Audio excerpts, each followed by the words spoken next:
Der Big Siggi ist aufgeregt hinterher gerannt. Hey, der Fruchtsalat ist sicher vergiftet. Ich glaube, mir wird schlecht. Ach, heb still. Das ist doch alles Quatsch. Und warum hat dann die Frau Rotkehl genau so grün ausgesehen wie der schöne Gerd? Vielleicht ist sie auch krank. Natürlich ist sie das. Das war ja nicht zu übersehen. Mit sorgenvollen Gesichtern ist das Ehepaar Waldburg auf ihren Tisch zugekommen. Sie, Frau Schulte-Strattmann, es ist uns ein absolutes Rätsel. Glauben Sie mir, so etwas ist hier in dieser Herberge noch nie passiert.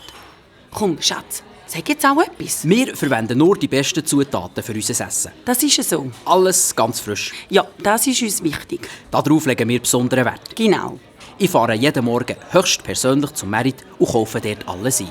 Und gerade darum verstehen wir überhaupt nicht, warum 2 Lehrpersonen sich so schlimm den Magen verdorben haben. Aber Frau Waldburg, das muss nicht an eurem Essen liegen. Es gibt sicher noch andere Gründe für so eine unangenehme Geschichte. Vielleicht haben sie ja noch etwas anderes gegessen, das ihnen nicht gut getan. Ja, oder eine Magengrippe. Genau. Das habe ich auch schon gedacht. Während dieser Diskussion hat sich der Kalle so seine Gedanken gemacht.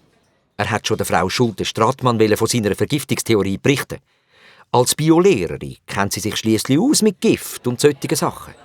So, ihr könnt noch eine Stunde im Gemeinschaftsraum spielen und dann geht ihr ins Bett.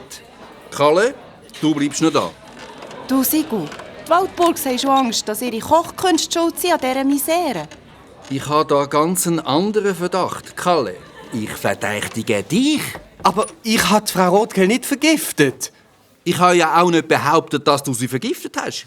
Ich möchte wissen, warum du immer auf so verrückte Ideen kommst. Ich habe viel mehr den Verdacht, du könntest doch eine Magen-Darm-Grippe haben. Du hast es nur nicht zugeben, weil du Angst gehabt hast, ich würde dich nicht mitfahren lassen. Ich habe gelogen, ehrlich, Herr Schlüter. Ich meine, die Sache mit der Grippe habe ich doch nur erfunden, damit ich allein im Abteil sitzen konnte wegen dem 1000 schön. Also gut. Dann muss es aber einen anderen Grund geben für die Krankheiten der Kollegen. Es nimmt mich also schon Wunder, was meine Kollegen gegessen haben, dass es ihnen so mies geht. Darf ich Ihnen von meiner Vergiftungstheorie erzählen? Hä? Jetzt langt's. Schau, dass du zu den anderen kommst. Vergiftungstheorie. Wie kommt der Bub nur auf solche Sachen? Ja, du, Sigu, sollten wir den Ausflug nicht gescheiter abbrechen?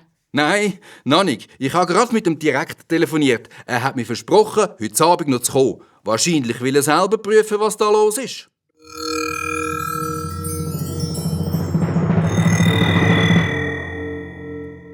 Der Rektor kommt als Ersatz für die Rotkehl.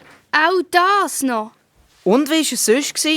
Es ist gegangen. Sie haben mich verdächtigt, die beiden angesteckt zu haben. Von meiner Vergiftungstheorie haben sie nichts wissen.